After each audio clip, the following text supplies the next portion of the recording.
Hello guys! Welcome back to our YouTube channel. It's me, Aina. Dahil labos na ang mga stock namin, ay bibili na kami ni Mama. Siyempre, hindi mawawala ang bigas dahil yan ang unang-una nating ginagamit sa pang-araw-araw. At siyempre, bumili na rin kami ng itlog. Asukal?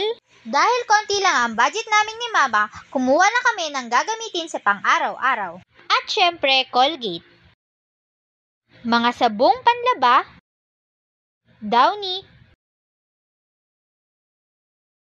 shampoo, at ilang pirasong biskwit.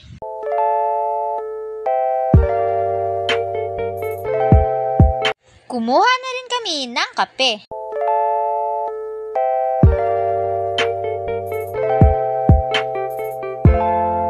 At ilang pirasong noodles.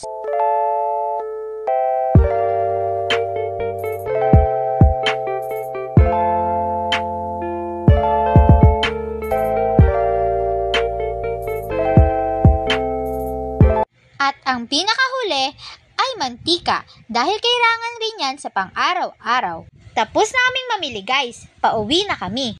That's all for today guys. If you like our video, don't forget to buy us a cup of Coke or coffee and see you next time. Bye!